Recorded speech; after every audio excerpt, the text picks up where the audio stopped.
Hello, everyone, and welcome to another edition of the Division Fightfuls podcast devoted to women's wrestling. I am Mr. Warren Hayes, sitting in for Kristen Ashley, your usual host, who is battling a respiratory infection of some sort. She can't make it today, so I'll be filling in just for today to talk about all sorts of news, events, and happenings regarding the world of women's wrestling. I want to thank you all for joining us, but I also want to thank two people who will be joining me today on our panel to discuss, of course, women's wrestling. I think at this point I've driven that point home.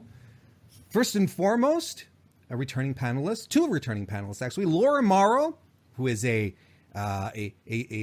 writer, reporter, lover of all things wrestling. Laura, it's good to have you back. I really appreciate that you put me first and foremost. Thank you. Hi. Well, of course. Well, because you're special. Because the other person we have is Anthony Suter from Smark To Death podcast. How you doing, Anthony? Yeah, and I'm just here. I'm glad to be back. And thanks for the wonderful introduction, Warren, as always. You're very welcome. No, it's a pleasure to have you here as well, Anthony. Of course, you know that. So we've got some interesting stuff to cover today. We've got actually a lot of things. We're going to jump right into it. This is actually the first show, the first division that we get to do since WrestleMania. So we're going to start by talking about WrestleMania. Why not? It was a big show. There were a couple of women's shows, not shows, but matches on the show this year. And maybe we could just go over, talk about the matches, the results. Maybe we could actually start with the women's Royal Rumble, which was on the kickoff show. Basically filled up some time there. Made sure that we got all the women on the show, and we even had a couple of surprises though in there. We had Kairi Sane and Candice LeRae from NXT who were thrown into the mix as well. Why don't we start with you, Laura, since I introduced you first and foremost? Give me what were your thoughts on the Battle Royal and the winning result as well? The Battle Royal, I've got really mixed feelings about both Battle Royals, because it really does feel like let's just shoehorn everyone who hasn't got a match onto the show. And obviously we in this day and age we want equity with male wrestlers, but I don't know that the Battle Royale is actually a really good example of equity, because it literally is just, okay, let's just shove everyone. And I do feel a little bit like they used that as an excuse almost not to have another women's match on the actual main show. Having said that, it was it was enjoyable enough as these things are. Although I do feel like Carmella didn't need the win. I haven't got anything against Carmella, but she's a former champion. It would have been nice to see somebody new get the win. I think Nikki Cross was doing really well right up until the end. I thought she stood a good chance.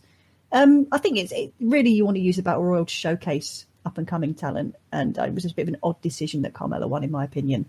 I didn't have a problem with Carmella, but I will meet you halfway and tell you that it was really strange that Nikki Cross was tossed out that early within the Battle Royal, because she's a star. She's already a star. It's time to. It would have been a nice opportunity to give her a bit more limelight. Anthony, what do you think? Laura, I'm glad you brought that, or you took that angle, because that's actually the same thing I was going to say. I think the Battle Royale was put there. This is obviously a tradition now, but on the main card we only had 2 women's matches in 45, 50 matches, whatever the WrestleMania was. I don't even remember, but there's so many matches, but room for 2 women's matches, and we had this Battle Royale that didn't showcase. I'm trying to recall in my mind if anyone stood out really, and I can't think of anyone. Sonya Deville did stand out for a while, and we had this great moment where I think all of us would have loved. That was a great moment to put someone besides Carmella over Sonya, who they booked her perfectly to take that moment and be someone they can make a future contender for the main event to face off with Becky now that she has both belts. And I think they missed a huge opportunity there. Like you've already said, Carmella already won, has been champion before. She can lose as much as as they need her to, and you'll always believe she could be a contender, as Battle Royales are supposed to build someone. And so it was a miss for me. Entertaining. I'm fine with Carmella winning, but I wish it had been Sonya or even Kairi Sane, who ended up debuting 2 nights later. They did the again, and I'm going to be straight out about it. I'm kind of getting tired of the one competitor hides away for the bulk of the match, then pops up, at the very end. Yeah. We had forgotten about this one. I'm good. They did it with Carmella. I hope we don't see it again for another 5 years. You know what I mean? But she's a face. Yeah. Why did she win by a heel tactic? She's a face. I'm okay with that. That's not necessarily an issue with me. But I think Carmella's always been one to take shortcuts, though, whether she's a face or a heel. It's just sort of it's part of her character, isn't it? It's kind of like Seth Rollins, Seth Rollins did punch. He did punch Brock Lesnar in the balls to win the to help him win the title, But like to meet your point, Anthony, that's where I thought they were going with Sarah Logan, because we all thought Sarah Logan had won at the end. Sorry, Sarah Logan is who I meant. I am so sorry. Yes, that's who I meant. But you were talking about Sonya Deville, who had a good showing as well, and would have been great. Yeah. Would have been great if Sonya had gone forward. It just feels like a waste opportunity. If you are going to have the Battle Royale, it should be for the purpose of showcasing your new talent, building up your new talent. So let's say, I like Carmella. I've got nothing against it. I just think it's a weird decision to have her win when you've got people like Sarah Logan or Sonya Deville who are up and coming. It really solidify, their position on the roster. And it's just odd to have that, I just think it was a weird decision. But I agree. Let's move on. We're going to talk about the tag team, women's tag team titles, the fatal 4-way or 8 women, or I don't know how you call those matches anymore. But the Iconics basically walked out of this match that included the Boston Hug Connection, who came in as champions, Nia Jax and Tamina, aka the Charisma Vacuums, and the Divas of Doom, Beth Phoenix and Natalya. A little editorialism in there. So this was a match, Anthony, wasn't it? I don't know if there's anything else I can add to it. I actually was really looking forward. I was looking forward to this match too. I talked about on however many shows I did that week that I thought, hey, this is going to be sneaky good. Like the Divas of Doom can work. Tamina and Nia can just go away. And the other 2 teams, the Iconics, like, Peyton Royce is a very good worker. Billie Kay's coming around, but she certainly is good enough to where she could work well with Sasha and Bayley. But there were no standouts in this match. The Iconics won, and I cannot remember anything from that match just 2 weeks ago, which is a bummer. This is a brand new belts and opportunity to really showcase some talent. They did make the right decision by putting the Iconics over, I think, because they're a tag champs. It just makes sense, but. It was a match. Yeah, that's what I got. I actually remember more Beth Phoenix's performance at the Raw previous or the week before. I don't remember which one, where she was like completely dominant and they were putting over the fact that she was really, really big and strong. Like, I remember that more than this match here. What do you think, Laura? What do you think of putting the belts on the Iconics? I love the Iconics, so I can't even be mad about it. But again, it's, we're talking about weird decisions. It just, and I think we'll probably talk a little bit more about this later, but it's, when you've set up, this tag team of these 2 incredibly popular wrestlers, to take it off them so quickly, I haven't got a problem with the Iconics taking the belts. I think the Iconics are made to be tag champs. It just seems like at WrestleMania of all things, a defense. But you knew that it was going to go. Oh, sorry, am I disappearing again? Yeah, no, you just cut out for a second, but you're good. Keep going. I'm mid-flow as well. What's this thing? Oh yeah, so like going into the match, you kind of knew that it was going to be Sasha and Bayley or the Iconics, because Tamina and Nia are not getting anywhere near the belt. I don't think they're not a tag team for a start, and they're not particularly convincing tag team either. And, Beth and Natalya are kind of as amazing as they are, they were kind of a novelty act, they felt a little bit like. So you knew it was going to go either Boston Hug or Iconics. And I think the 4-way tag thing was just, to coin a phrase, it was a bit of a clusterfuck. There was no continuity. It was very poorly put together. It was, it was too much. There was no need for it to be. And I think it was just, again, shoehorning people in. Well, I think there was a good way to make this a bigger deal and not be such a clusterfuck. Like the whole point of these belts is that they travel brands. So why would you not have the champs, a Raw team, a SmackDown team, And why were the Sky Pirates not in this instead of Tamina and Nia? Absolutely. Why were they not the ones that were also in here? You have the Divas of Doom representing Raw. You have the Iconics representing SmackDown, and then you could have had the Sky Pirates, or even just throw someone together. You know what? Would throw another NXT team together. Who cares? There was an opportunity for all these fans, whatever inflated number WWE gave us for their attendance, to see a NXT tag team. NXT women that you showcase and keep them down there so that you can also bolster the strength of that women's division in NXT, which I think needs it. That would have been an opportunity there. They seem to have dropped the NXT thing, though. I don't. It's all a bit weird. At first it was Sasha Bailey going, "Yeah, we're going to defend this on all the brands," and that's not materialized.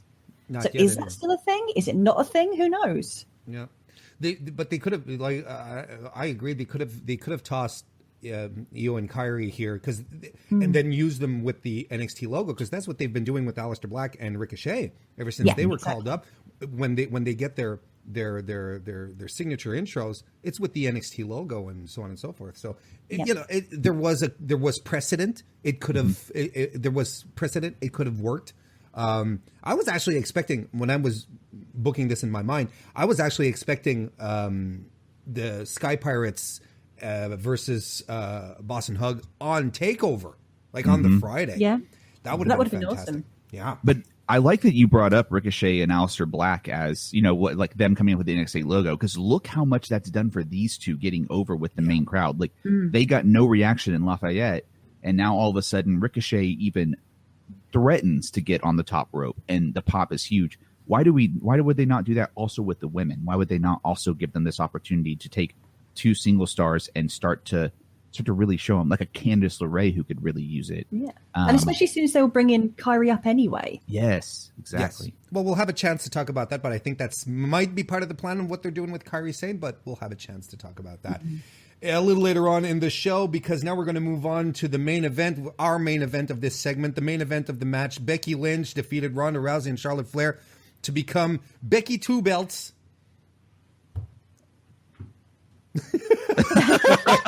I was sort of expecting some rousing applause or whatever. I don't know. But Laura, what were your thoughts about this match?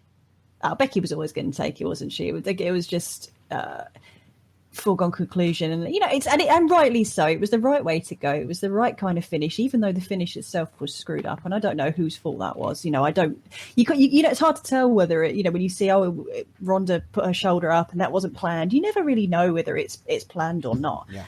And it did feel like there was going to be some fallout. Ronda's going to come back and she's going to say, "My shoulder was up. I need my rematch." And but that hasn't materialized. So the whole thing's a bit odd. It was great. I mean, the thing is, it's our first ever women's match headlining WrestleMania, and that's not a small thing. It does, for all my quibbles and all my complaints about the rest of the card, the women's involvement on the card, it's such a significant thing and such a significant moment and such a triumphant moment as well, to put such an important match as the main WrestleMania event. So, there was, a little bit of a lump in my throat watching that. That was a little bit of a, we've come a long way. Anthony, what do you think? Was the triple threat still a good idea now that we saw the match? I think so. We talk about this a lot on Smark To Death too. Is sometimes the destination makes the journey, no matter how bad it was, worth it in the end. And even with like a botched finish, like everybody's talked about until they've turned red in the face now as the botched finish. It's this ended up being the correct thing, right? I didn't necessarily agree that Charlotte deserved to be in this main event until we got there, and then Charlotte had this amazing entrance, and Ronda of course deserved to be there. She's one of the most recognizable names in the world, and Becky earned her way there by just being infectiously over. So the triple threat had to happen this way, and maybe in a different universe that maybe it would have been Sasha or somebody else that would have been there instead of Becky, but that's not what we got. We got the right three women. The right decision was to have Becky win. The issue is that for me is that because this was the Mania that decided it wanted to go until midnight Eastern time, and everyone was so worn out that Becky didn't get, whatever woman would have walked out that night, didn't get the reaction they really deserved in this historic main event with someone winning 2 titles. The first time that's happened in a long time with anyone in WWE holding 2 championship belts, holding them tall. And the crowd was lukewarm because they were so tired. It doesn't take away from how important this moment is, but it does take away from what you can do in a promo video and what you're going to remember years down the line is, man, Becky won, but I don't remember it. The finish was botched and the crowd was dead tired. And it was so right. Like an amazing moment. I'm so glad it happened. I'm so glad Becky won, but I am a little disappointed that it happened to be on this WrestleMania when the show was just so bloated. Yeah, that's fair. Yeah. And that's a bit of an unfortunate thing that it's going to be part of the legacy of this match, the finish, because I kind of, for all it was, I really do feel like the ending did take away from the moment, and I think that did contribute to the crowd being a little dead, because even myself in my living room, I was ready to jump out of my seat and be like, hell yeah, she won. I was ready for it, and when it happened, I was like, kind of but thing. Even the commentators were like that. I was watching it, and the commentators like the shoulders down, shoulders down. And suddenly they erupt. It's like they weren't expecting it either. So the whole thing was just a what? Was that meant to happen? Like my overriding feeling was not yes, she's done it, but huh? Yeah. And that's don't let Warren fool you. He was not that calm, cool, and collected as that finish happened. I know for a fact because Kristen, Warren, and we talk all the time, and in the message he's like, we're all like, what? Why? Yeah. It takes away, like Warren's right. It takes away from the moment because you're more thinking, did it happen or did it not happen? What happened here? Yeah. And sometimes a botch can actually add to things in a weird way, but I don't think this is an example of that. And I think the way it's been handled after the fact is, they could have handled it better afterwards as well. I think so too. Maybe the fact that Ronda was already scheduled to take some time off sort of compounded a bunch of things, because I think there would have been something there to just immediately rebook Becky versus Ronda and get that out of the way, kind of thing. Now there's sort of you sort of feel like there's we need some closure. There's just some closure that's not quite there. But with the botch happening that way, it felt like Laura mentioned, next night on Raw, have Ronda, because Ronda's reaction makes this whole thing worse. Ronda, being clearly livid that the ref messed up, just was amateur on her part. It'd be different if this was clearly the finish that was supposed to happen, and she's upset because she got, but that was clearly not it. She was mad that the ref screwed up, and then it felt like the Ronda versus Becky one-on-one match, like their stars are crossed, right? Like they're going to have this match at SummerSlam. So I'm waiting on Monday for Ronda to come out and throw this fit and then say, hey, at SummerSlam, we're getting it. I'm taking some time off because I don't need wrestling, but I'll see you at SummerSlam. At WWE, actually, they're usually good at capitalizing on this stuff. They did not this time, and it's a bummer. And but whenever Ronda comes back, it's going to be too late. The opportunity's gone now. You've wasted it. Right. So, the WrestleMania festivities, if you ask me, they stretch on 2 weeks further as well. You have the Raw, you have the SmackDown after WrestleMania, and then you have the Superstar Shakeup, right? And there's a lot of stuff that happened, and I just want to touch on some things as far as the women go. Well, we know that, and now we all know that Bayley, Ember Moon have switched brands, as well as Liv Morgan. They're all on SmackDown, as well as Mickie James. They're all on SmackDown now. And Kairi Sane has been called up from NXT. She's in a tag team with Asuka as well. I would like to get your thoughts on how the women's division has fared in this superstar shakeup, this international superstar shakeup. I don't know what was so bloody international about it, unless it's we're just talking about Kairi Sane. She's Japanese, she's international. I don't know. She's our token foreigner. There you go, Anthony. I'd like you to touch on this. Give me your thoughts about how things ended up for the women's division. Well, I first want to point out that the area of the world that you're so proud of booed Bayley, which is just a bummer. But that's a thing though. In Montreal, she's all, I don't know. Montrealers haven't been Warren, they especially sang to her kind last to her. time. They sang the Bailey song to her last time They she was there. did. This Yeah, is you're not right. true. It's weird. This is some revisionist history you have here. Yeah, but I'm good at that, and I'm the host. Keep going there, youngster, young man. Yeah, But you're not going to get invited back, Anthony. No, I'm actually very happy that like Bailey moving, for me, Bailey and Ember Moon moving to SmackDown's the best thing that could have happened for the women's division. I think Bailey getting away from Raw and getting away from Becky and Ronda and Sasha is amazing. Give her some time to breathe and be on her own, because she really flourished the most when the other 4 horsemen women were gone and she was on her own in NXT, being the champ and being lovable and huggable and amazing. So I jumped out of my seat, so happy that Bailey moved to SmackDown, because I love Bailey and I want her to do well. And Ember Moon being over there too, I think is great. The women's SmackDown division is just unreal good. There's not another women's division in the world right now that can touch SmackDown's women's, I don't think. I want Laura's impression specifically on that. I mean, let's think about the SmackDown women's division, right? Becky Lynch, technically, commentary called it. It's her home brand, so technically she's still like associated with SmackDown. You have Charlotte Flair, you have Asuka, now you have Bailey, Ember Moon, Kyrie, who's there. You have Mandy Rose and Sonya Deville, Carmella. I mean, Laura, this is more than stacked. This is all your A to B plus players who are here. Oh, sure. It's like it's a dream roster, in all honesty. And you've got but then here's the thing: it's only as dream a roster as you. Well, that's a sentence. It's only as much of a dream roster as you utilize your stars on it, right? So you've got some incredible possibilities there. Sonya Deville versus Asuka. I'd love to see those in a just a strike off. Bailey and Ember Moon is there's a hell of a lot of potential dream matches on that roster. And you're right. I think comparatively speaking, SmackDown has definitely got the jump over Raw in terms of the talent they've got. I mean, got Lana. But no one's perfect. But I mean, if you look with what Raw is left with, and I don't want to sound condescending, it's just it's not a question of who has like the most talent. There's talent everywhere. It's just on one side on SmackDown you have women there who were protected, who were very, very well booked, who are all on the same roster, and they're all going to be jockeying for position. Whereas on Raw, Ronda's gone for a while. They have Sasha, Naomi, Nia Jax is out injured. Ruby Riott is still there.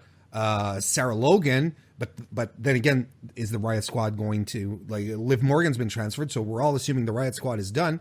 Don't even mention that. I'm so mad about that. Yeah, that's a whole other thing. They have done the Riott Squad so dirty from day one. Well, having said that, though, is this Ruby Riott's time? Well, that's what I was going to point to go into here, and maybe get Anthony's thoughts on this. Has Raw become maybe the place where we're going to see new women's stars be developed? So I think so. Yes, it has to be. Everybody that's left there. I would think Sasha. Whatever's happening. I know that's a topic we'll get to later, but whatever is happening with Sasha, she'll get a belt at another point. It's whatever, that'll happen. But I do think this is a great time for Ruby Riott to be her own thing. And I think that's, as much as I don't like that they broke up the Riott Squad, because we never got to truly see how good that faction should have been and deserved to be, because all 3 of those women are fantastic. Getting the Riott Squad broken away and having Ruby Riott on her own, I think, is like a rebranding to make her maybe a single star that we can take legitimately, because they're the job squad. Yeah. And it's a bummer. Yeah. I do, but before we move on, I do want to say about the SmackDown division, though. I actually like that division is so loaded and Raw is left so weak, because when they move to Fox, where more viewers are going to be, that women's division looks to be like it's going to be a key part of SmackDown, which is great for getting eyes on women's wrestling. I think that is remarkable. There'll be so many more people watching based on how many homes Fox is in alone. Yeah. Some quick thoughts on, because it's been a bit of a topic of conversation amongst wrestling fans, Asuka being tossed into a tag team with Kairi Sane. A lot of people are kind of angry. They feel they don't feel like Asuka's not being well used. I'd like your thoughts on this, Laura. I mean, no, yeah, Asuka isn't being well used. That's undeniable fact. I don't have as much problem with it as some people might, purely from so if you think of it from a logistics point of view, it actually makes sense to have you two Japanese stars traveling together. You know, I think particularly for someone like Kairi, who hasn't been in WWE as long as Asuka, it's helpful, you know, to have someone to help overcome the language barrier and all those sort of things, and that sort of familiarity just as she settles in. I guess I think they're trying to remake the Sky Pirates in a way, which you know, the Sky Pirates had a unique kind of quality that I don't think Asuka and Kairi will have. But they've faced each other. They've experienced wrestling against one another, so they're going to have a chemistry. You would hope they would have a chemistry.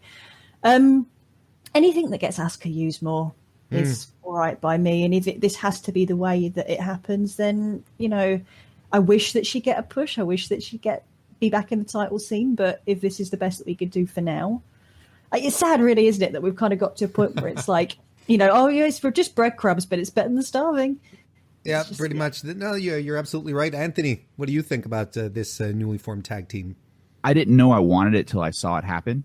Until I saw them together, and I think putting Paige, who they've always been very big on, even as just a manager role, they've always been really big on Paige. Putting her with them is a good sign for both those women.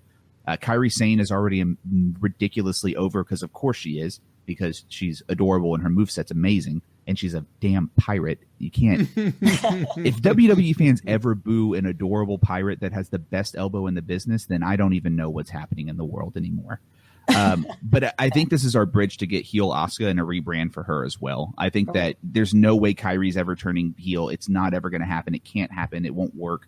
But Asuka as a heel is how you get her back as legitimate contender for main titles. I think her time as a face contender is over, but she'd be killer as a heel on main roster, and this is the way you do it. Yeah, sure. And I think it's a good idea. I'll even add on to that. I think it's a good idea to actually have a very strong looking tag team to challenge for the tag belts as well. That's always a good thing. And I also think that you know, maybe the Aleister Black Ricochet experiment to get both NXT guys over in a tag team. Well, you know, why not try something similar with Kairi then?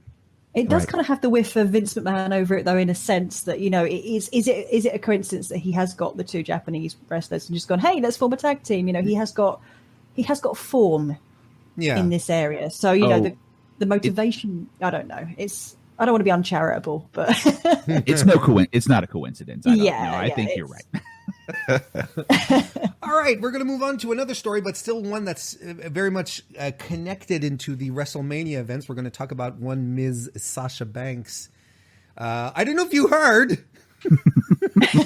Tell us, Warren, tell us. She's not around, and people aren't happy about it. This is basically what I'm just going to run down the lines, and there's a lot of rumor, you know, there's a lot of stuff. But right after WrestleMania, there was a lot of talk that she was dissatisfied, that she was very, very angry that they being the Boston Hug Connection dropped the titles. Next thing you know, she's on Instagram and Twitter posting pictures of her on vacation in the Dominican Republic with her boyfriend and Kalisto and his wife.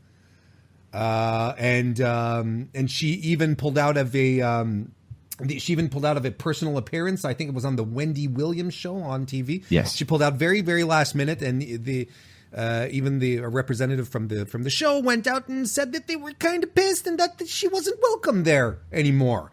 So, and there's all these stories going around that she and Bayley were, you know, protesting by lying down on the locker room floor. I don't know. There's a lot of stuff going on, and there's a lot of people who are mad. A lot of people are saying, you know, just let Bayley go. Not Bayley, but Sasha, just let her go. Because, look, we're going to get into speculation here. We're going to get into just some wild talky talks. Anthony, what the hell is going on with Sasha Banks? Well, let me just get the Cody listening gif out of the way real quick, because of course, someone immediately noticed that she had followed AEW and like Christopher Daniels and Kenny Omega and some other people, which I actually was surprised she wasn't following those guys anyway, because everybody knows those dudes as it is. So it's not that big of a deal, I don't think. The biggest takeaway for me for this is I don't think she's in the wrong for being upset about her booking, because her booking's atrocious.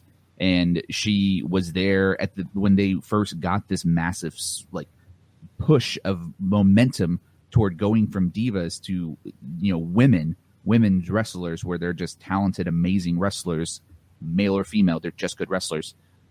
So I think she's right to be upset about the fact that then they get their chance to be a tag team and they get the gold taken away from them immediately without being able to establish the belts as, as a serious thing. And if you're started for a push, you win the belt a bunch of times, and then you're cooled all the way off. And so I get it. But I'm upset about the double standard that everybody has right now towards Sasha versus towards Luke Harper. Because why is it okay for Luke Harper to be upset when the reason he's not been used is, unfortunately for him, he's just always injured. Sasha's not always injured. Her booking just sucks. Why can't she be upset? Why is she whiny? I think it's, pardon my French or my language here, but I think it's bullshit. I think it's absolute and like complete bullshit that Sasha is judged so differently. Let them both go. Yeah, to me, let them both go. Let them both leave. She deserves to be happy. Every person deserves to be happy doing what they do for work. I'm going to tell you guys one thing just before we get your thoughts on this, Laura. If you want to talk about the double standard, if wrestling fans, either wrestling fans are very, very young these days, or we just have really selective memories, but most successful wrestlers have been squeaky gears their entire career. Mm-hmm. Shawn Michaels being a prime example, Bret Hart being a prime example. If you don't think that Hulk Hogan hasn't thrown fits, you are entirely wrong. And then I have people, I even tweeted this out, just as a point of comparison. You have people talking about, they gave her world championship, they gave her women's championships, the first ever tag titles. What more do they want to keep giving her titles? Chris Jericho has had every title imaginable, conceivable in WWE, and he's still left twice. Right. Yeah. The floor's yours, Laura. No, you know what? No, you're right, though, because bullshit is the word for it, right? Because let me just point something out here. Exactly what you're saying is right. But short memories is not the excuse, because let's think back to just over a year ago, when Neville sat out his contract for a year, sulked off his contract, did nothing for you. And don't get me wrong, Neville was totally in the right to do that. Yes. Okay. I'm not saying anything, but he was right to do that.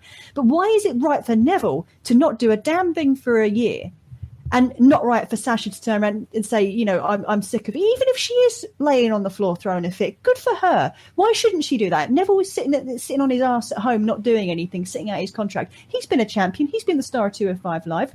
Exactly the same as Sasha. He's had belts thrown at him. The Revival. Everyone goes, good for the Revival, for threatening to leave for AEW. And then they've thrown the belts at them.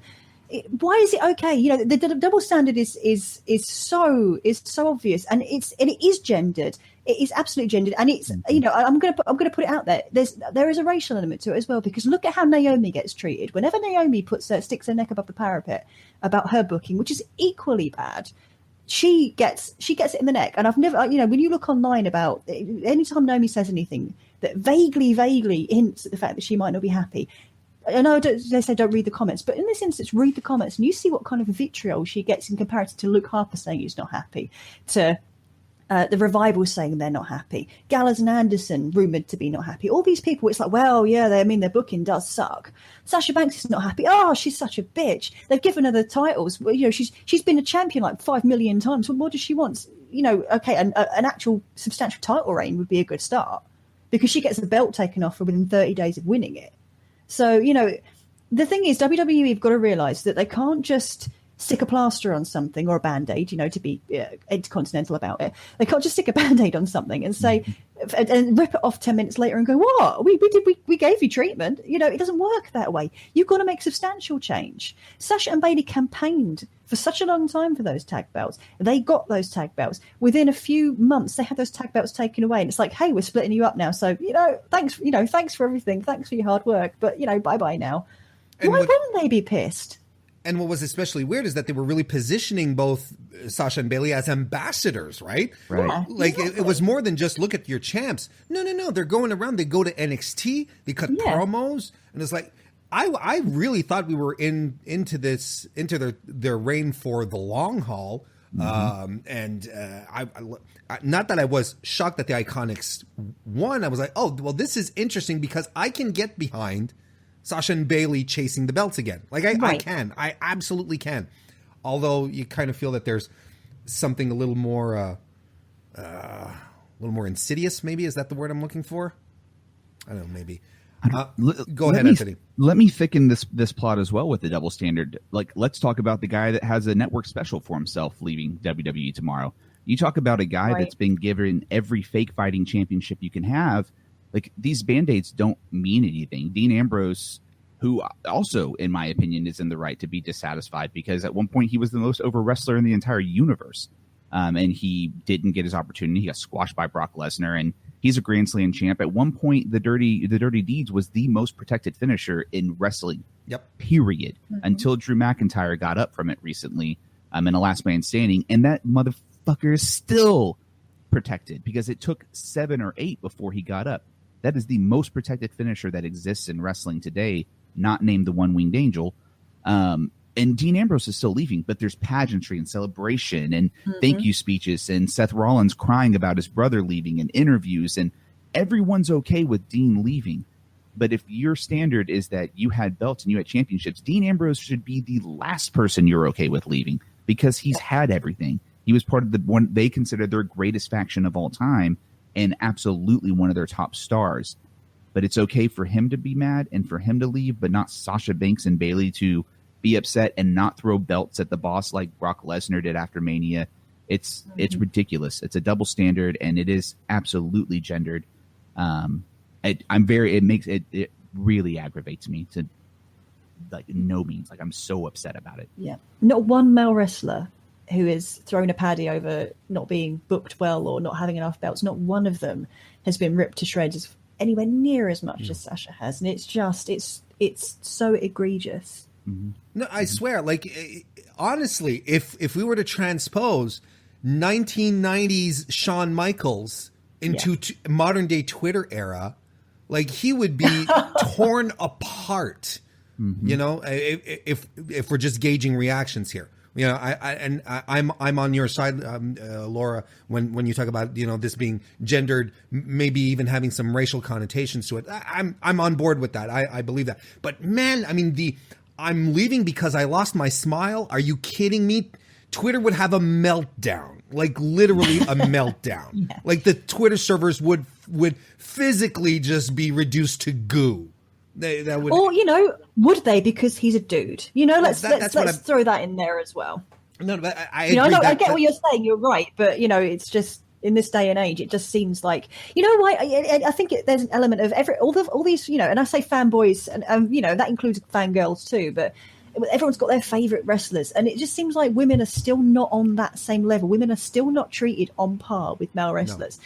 So it's like, you know, your favorite female wrestler is still several rungs lower on the ladder than your favorite male wrestler. So there's no equity there. So when your favorite female wrestler throws a tantrum, it's not as much of a loss, you know. And all of this in the era that we're trying to say that this is the women's evolution. You know, this is, you know, women we're trying to make it as important as men, and clearly the fan base is not getting the message. Yeah, maybe the women's wrestling is evolving as far as its presentation, but the fans aren't necessarily going along with it. What's next for Sasha then, Laura? Do you think? What do you think? Does she stick around WWE? Does she go off to greener pastures? What do you think is up next? I think she should go. I really do. I think the WWE have proved that any handout they give is a temporary handout. You know, they're very good at appeasing temporarily, but they're not good at making long-term change. And I think Sasha deserves better. She's 27 years old. She's in the prime of her career. She can do so much more somewhere else that respects her ability, because let's face it, she's very, very good. And, you know, people can give me all this whole Sasha botches bullshit as much as they like. Kazuchika Okada botches, you know, it's absolute tripe that we're talking about Sasha being a botch machine. She's not. She's one of the most talented wrestlers, women wrestlers in the world right now, and she could kill it somewhere else, and she should kill it somewhere else. Anthony? Yeah, I'm with you, and the thing that sucks is what's next for her is she's going to be forced by the ridiculous way and the ridiculous standard that WWE holds their contracts to, which is, I don't care if you're upset, you're stuck with us. I don't care that you're an independent contractor and this makes no sense. You're stuck here. So it's going to be a long time if she does leave. I think that she shouldn't re-sign the deal. I think that if she has to work there to get out, then she needs to do whatever she can to get out. And I'd like to see her do a tour of Stardom is where I'd love to see her. Yes. Somewhere where she can be the boss and she can put on amazing matches with like Mayu Iwatani and all these other amazing, Momo and all these other great wrestlers that are over there. And then transition wherever you want. Become a power duo with Brandy Rhodes over in AEW, where it looks like they really want to treat women the way they deserve to be treated and make them this massive deal. I would really love to see her there. Maybe even Impact with Jordan Grace and Tessa Blanchard and Taya Valkyrie. And there's so many places that treat women so much better than the fans do in WWE and then often WWE itself. So I'd like to see her somewhere else. As long as she doesn't end up in Women of Honor, I'll be okay with it. Oh God, no! There's a reason that one wasn't mentioned for her to go job to Kelly Klein. Well, we'll be waiting for that 5-star match with Velvet Sky. I'm just going to throw something out here, and I just want your thoughts on this. Bear with me. The posts on Twitter, the vacation photos. Anthony, is this a work? What vacation photos? Well, the vacation photos of Sasha, going around, everything she's been posting, her posts that are expressing her dissatisfaction. Is she truly dissatisfied? Or is this just like we're working the smarks? Here's the thing. The people that have been released from WWE, the men that have been released from WWE recently, and I don't remember who pointed this out to me, but somebody on Twitter did. They did it publicly. They publicly asked for the release. Ty Dillinger publicly released, next day gone.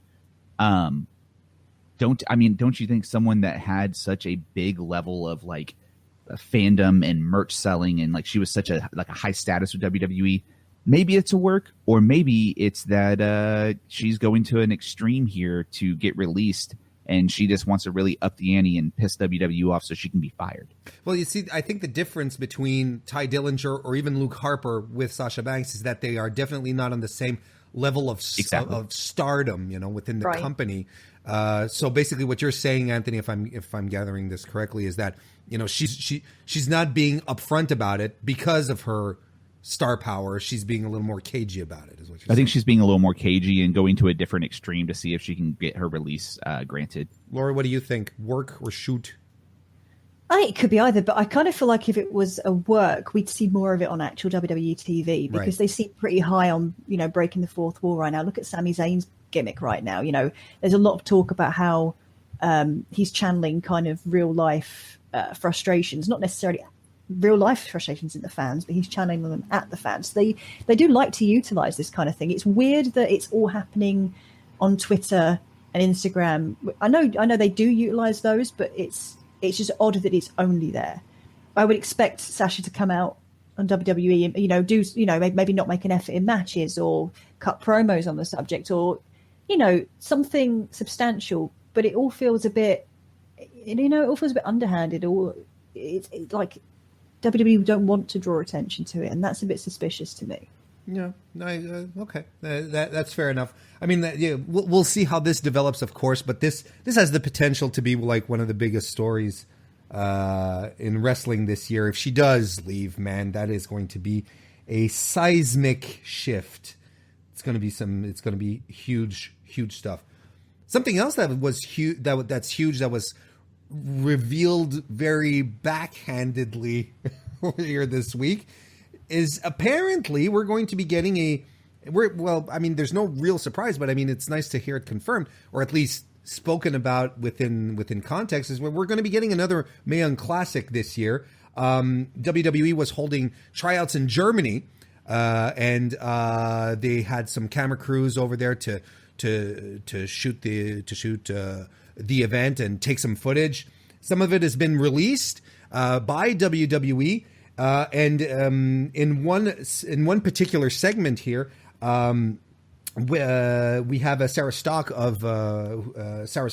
trainer producer from WWE, who's talking with Vesna Busic, longtime European female wrestler, Croatian, if my memory isn't too messed up here. there's a segment where she's talking to Busick and actually offering her a spot in the upcoming Mae Young Classic 3, saying if you want it, it's yours.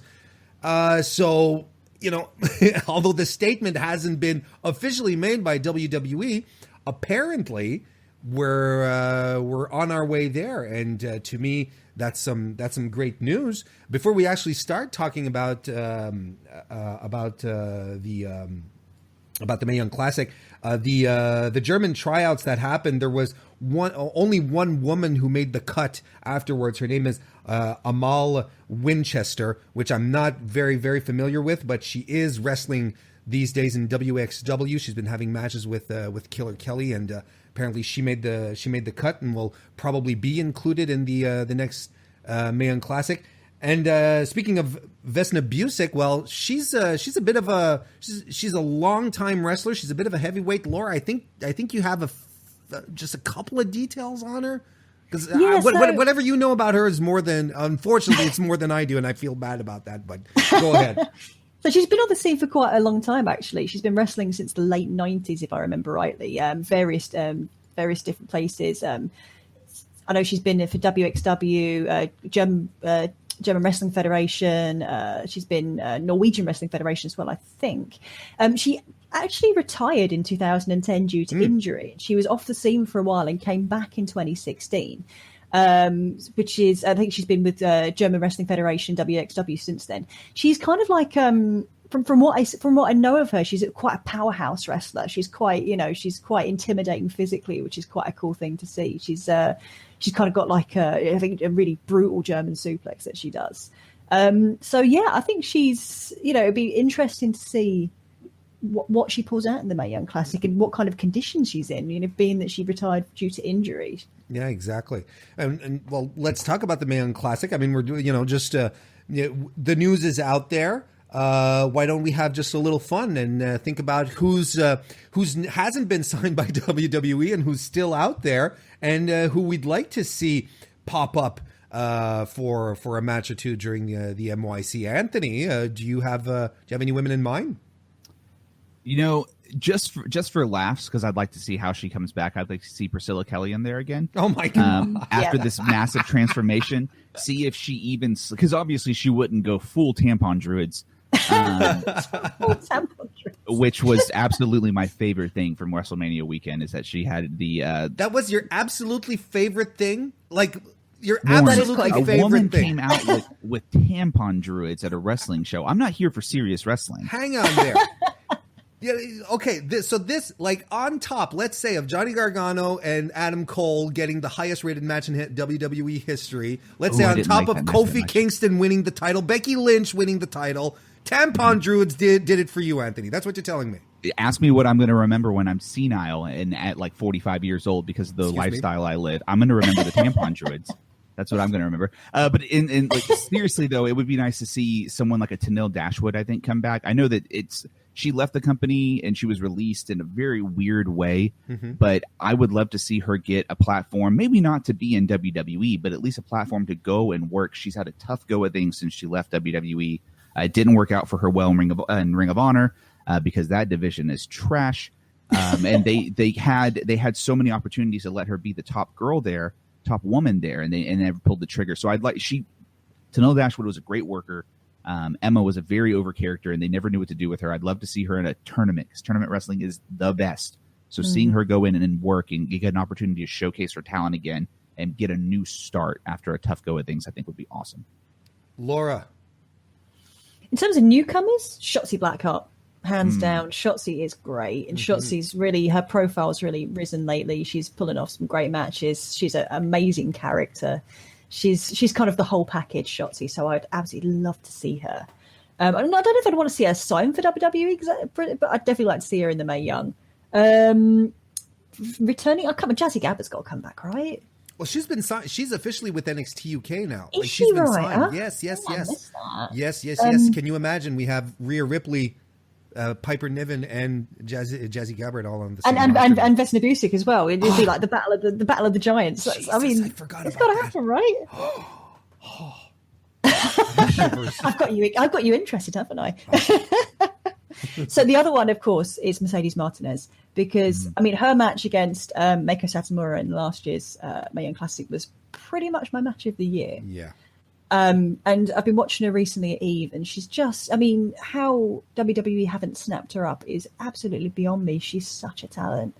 Yeah. And you know she's going to pull off great matches. So yeah, that's it. That's the thing. Like she didn't have at the Mae Young Classic. No, that's not true. She had one so-so match, but that's because she was wrestling Madison Rayne, and you know, there's only so much you can do.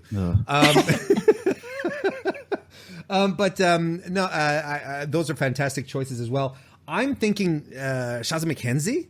Like why? Ooh. Yeah. Like I think it'd be time for her to get up on that stage. As far as I understand, Ivelisse is free. Mm-hmm. You know, she would be interesting to see in there as well. But you know what? Like I know Charlie Morgan she's been on NXT UK, but she hasn't been like signed really. She's still doing the independence thing. But man, you give her a proper stage on WWE television. Let her be Charlie Morgan, not be enhancement talent. Let her be Charlie Morgan. Have her blow our minds, and I swear you'll have another Mia Yim on your hands, where people after her matches they'll be chanting for Triple H to sign her. You know, for sure. You know who else would be fun to come in because she's available thanks to Lucha Underground finally giving up and letting some people go? Thunder Rosa. Good call. She has not been able to work that tournament because Lucha Underground contracts are the freaking worst. But she's been released now, and I think Holodead is also available. So the Twisted Sisters, I believe, are both available. Ooh. They worked a ton of shows over Mania weekend. They actually worked with Demon Bunny at Joey Ryan's Penis Party, and it was a very good match, and they were a lot of fun. I think that they would both do really well in the Mae Young Classic. Haven't I seen Holodead on Impact recently? I think you're right. Yeah, I don't know if they've been signed on Impact, but maybe they have. I don't know. Or Holodead. I don't know if she's there. I'm not sure. I know. No, but that's another fantastic point. Anyway, well, you know, we'll see what happens, right? I mean, we're still some ways away, and who knows what can happen in the wacky world of wrestling contracts? Who knows? Maybe Jordan Grace will be able to sneak out of her contract and end up on the MYC, and then just right. If WWE could get Kota Ibushi to work the Cruiserweight Classic, there's no telling who else they can get to work at any point. Mayu Iwatani, maybe? I'd love them to get Stardom people. Do you think? What do you guys think? Is it completely improbable to get some Stardom people on there, like Momo? I'd love to see Kagetsu. Kagetsu would be amazing. I just love Kagetsu, though. So. I don't think it's off base. I'd love to see Stardom run as far away from Ring of Honor as they could and work with someone else because they got to get out of there. They don't know how to treat their women, and you know they treated Mayu very well, but I mean, I guess they did. They gave her the belt and they let her win a bunch and really in a bad feud. But Stardom needs to get away. Working with WWE would not be a terrible idea for them. Yeah, that's fair.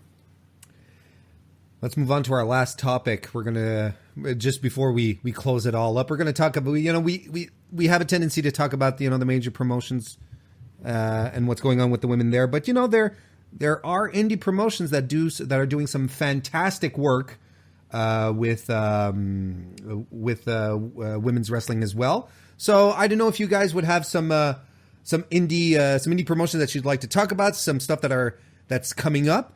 Actually, I hope you do because you got the outline and hopefully you planned it out before coming on the show.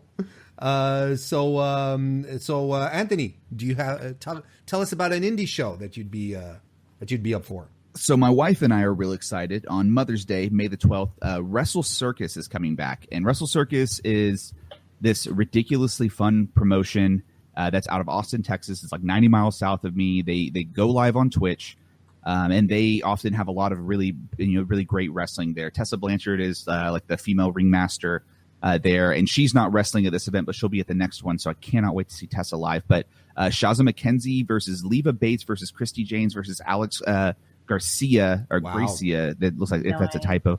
That being able to see blue pants is gonna be awesome. Shazza McKenzie is awesome. I'm excited about that. The week before that Inspire Pro Wrestling's going to be wrestling here, and Session Martina will be there, and I am excited to see that gimmick live. But it's an experience. You'll love it. Yeah. Oh, I saw it during Joey Janela's spring break, and I cannot get enough of Session Martinez. Yeah. So, but I'm really excited about that Wrestle Circus show. I know they're going to get time. They give all their people a lot of time to work. So that'll be live on twitch.tv on May 12th at 7 p.m. Central Time. So all you have to do is use Twitch Prime to subscribe, and you can watch it for free. Laura, what about you? I mean, I'm going to plug Eve because they're my local promotion, and they're doing some of the best wrestling, not just in the UK, not just women's wrestling, but in the world right now, to be completely honest. Last week they did Bigger Than Jesus, and if you check out one match from that show, it's got to be Sue Young versus Session Moth Martina. And if people think that Session Moth Martina is just a comedy wrestler, watch this match. She gave the performance. It was on a really strong card. It was the most phenomenal match. And the thing is, Eve are always knocking it out of the park. I don't think I've seen a bad Eve show. I don't think I've really seen a bad match at an Eve show. They've recently signed Yu from Tokyo Joshi Pro Wrestling, so they're kind of expanding. I think they've tentatively partnering with Stardom for Wrestle Queendom, the second Wrestle Queendom this year, so that's going to be really, really cool. And one thing Eve are doing as well, which is really important, is so this year they're going to be at London Pride. Oh. Now, yeah, it's going to be awesome. So Eve, obviously, I think if you know Eve, you'll know that they're very kind of outspoken about the stuff they believe in. But they've got very sort of strong ethics, and they're not afraid to speak about those ethics. So when WWE did Crown Jewel, Eve streamed 3 shows at the same time. That's the kind of stance they take. So them being at London Pride is really, really, I think, really, really significant and really, really important, especially because they've got several LGBT wrestlers on their roster, like Charlie Morgan, Laura Di Matteo, Rebel Kinney, who you should absolutely keep an eye out for because she's going to be a star. And they are crowdfunding to get the float at Pride, so you can actually on my Twitter, I'll retweet after the show. If you want to see where the link is, come to my Twitter, donate. It's a really worthy cause. I think Eve at Pride is going to be really good to see pro wrestling and Pride kind of mesh. I think that's a really good thing for the industry. I agree. That's really interesting. We'll keep an eye out for that. On my end, 2 things. Zelo Pro Wrestling, I think it's Zelo or Zello, Z-E-L-O, and I said Z because I'm Canadian. They're holding a show on April 28th.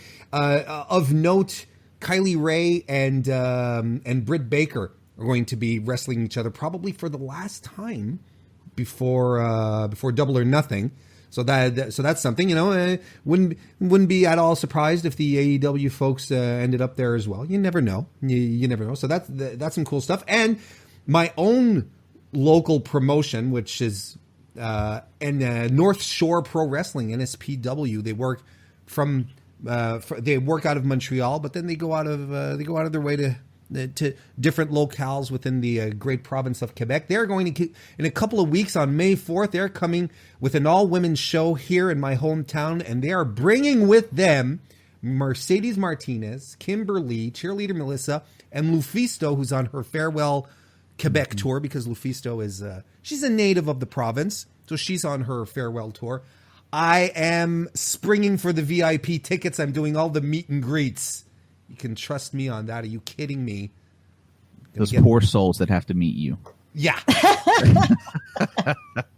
That sounds awesome, though, for real. It does sound awesome. It's gonna be a good time. I'm looking forward to it, and it's good because we don't around in my neck of the woods we don't usually get such a stacked card with such fantastic women. It's amazing. I'm really, really excited for that.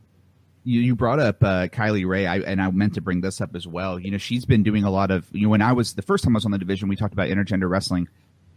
All of a sudden, Kylie Ray is kind of the champion on the women's side of intergender wrestling right now. It was Tessa for a while, but if you guys haven't seen it, go search for the gif of her giving a sit-down powerbomb. Yeah, I said a sit-down powerbomb to 273-pound man Ethan Page. That shit is ridiculous. She gave one to Orange Cassidy too. Not as impressive because he's like tiny, but her sit down powerbomb is one of the best in the business right now. Kylie Ray is incredible, and that star is just rising fast. Yeah, she's gonna have a good splash in AEW. Oh my! Yeah. Oh yeah! Yeah, I think they're done with the silk screening classes that they're giving. To print T-shirts that they're giving all the talent. Well, I hope so, because I hope that's not what I'm going to at MGM Grand next month. That would be very disappointing. T-shirt con. Yeah, I'm being silly. I'm looking forward to AEW just in case some people are starting to get angry and hitting the YouTube comments. Well, we're gonna put a bow on this one, guys. This was a fun show. There's a lot of great stuff. Anthony, why don't you start telling us where people can find you on the social medias?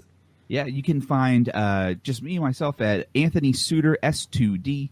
That's on Twitter. Of course, follow the podcast at Smark To Death. We're live every Wednesday. And thank you, Kristen, for inviting me back. I always love doing this show because I get to, our show format is quick, fast, furious. We want to cover as much ground as possible. I don't get a lot of time to have really great conversations. And so I really enjoyed this with Warren and Laura today. It was a lot of fun. It's especially good to have great conversations when you have great people here, like Laura Mauro, who will tell us where she can be found on social media. You can find me on Twitter at Laura N. Mauro, or you can find me over at Daily DDT writing about things. Just things. Thank you guys for letting me be angry on the show today. I don't get to be angry on shows very often, so it's quite nice to have the opportunity. Thank you very much. Oh, I know what you mean. We in the Commonwealth, we don't get worked up about stuff. We No. we like to repress our anger. That's what we tut a lot. There's a lot of tutting usually, and I've done an awful lot of tutting over this. But sometimes you just have to move beyond tutting. Yeah, you do sometimes. Yeah, no, I live in Texas. We actually just get angry and then grill things. We just eat barbecue and get really upset. I kind of like that. Yeah, it's great. Yeah, it's a lot of fun. So thank you both. And you can follow me on Twitter at Mr. Warren Hayes, or on my YouTube channel at youtube.com/Mr. Warren Hayes. And of course, follow Fightful on all the social media at Fightful on Twitter, or Fightful Wrestle as well. And don't forget Fightful Select, where you can subscribe to get more extra amazing wrestling content over at FightfulSelect.com. It starts at $5 a month. You should definitely go check that out. And I want to thank Kristen Ashley for putting all of this together. Hope you feel better soon. And she'll probably be all better soon for the next edition of The Division. Thank you all for listening and watching today, and we'll see you next time.